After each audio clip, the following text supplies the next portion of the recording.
Dans la dernière vidéo que j'ai postée sur la Bible, il y a eu un commentaire qui a dit tout simplement la Trinité, c'est pas biblique, parce que j'ai évoqué la Trinité dans le discours. Donc la Trinité, c'est l'idée que Dieu est un seul Dieu, mais qu'il y a trois personnes dans ce Dieu, Père, Fils et Saint-Esprit. Alors je comprends qu'on puisse réagir comme ça, je respecte tout à fait ceux qui ne croient pas que la Trinité est une doctrine biblique. Je voudrais simplement dire que des fois dans la Bible, il y a des doctrines, mais il n'y a pas un chapitre qui explique voilà comment Dieu est un seul Dieu en trois personnes, ou bien pourquoi il faut se marier avant d'avoir des relations sexuelles. Il n'y a pas un chapitre sur ce sujet, mais quand on lit vraiment tout le texte biblique et qu'on essaie de bien entrer dans le fond du message, on finit par être convaincu. Et la plupart des chrétiens pensent que la Trinité, c'est biblique, c'est-à-dire l'idée qu'il y a un seul Dieu, et c'est vrai, la personne qui a commenté à ma vidéo a dit, il y a plein de versets qui disent qu'il y a un seul Dieu, et sinon c'est la Trinité, ça veut dire qu'il n'y a pas un seul Dieu. Eh bien, on pense qu'on peut tenir ensemble l'idée qu'il y a un seul Dieu, et qu'en même temps il est Père, Fils et Saint-Esprit. Voilà, je dis juste deux, trois petites choses, mais dans le baptême de Jésus, c'est Dieu le Père qui parle, il y a la colombe qui descend, l'Esprit Saint qui descend comme une colombe, et puis il y a Jésus qui reçoit ce Saint-Esprit, et qui est baptisé. Dans les formules d'ailleurs de baptême des premiers siècles, et dans le Nouveau Testament, on voit baptiser au nom du Père, du Fils et du Saint-Esprit, donc ça dit quand même quelque chose de très fort.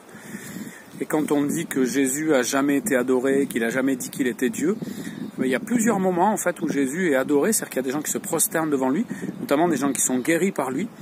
Et Jésus leur dit pas, comme le diront les apôtres plus tard, non, relevez-vous, je suis qu'un homme.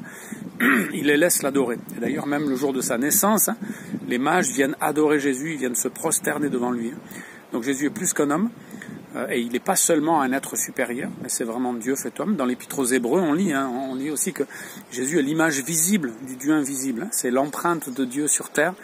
Donc c'est plus qu'un grand prophète. Et pourtant il a été pleinement humain aussi. Et quant à l'Esprit Saint, voilà, on nous explique, en tout cas on voit dans tous les textes qu'on lit, que Dieu est à la fois Père, Fils et Saint-Esprit. C'est mystérieux, mais c'est un peu normal que ce soit difficile de comprendre qui est Dieu et comment il est.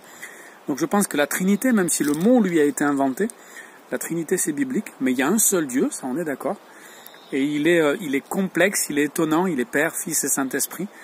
Trois personnes, mais une seule essence, c'est comme ça qu'ont essayé de dire les théologiens.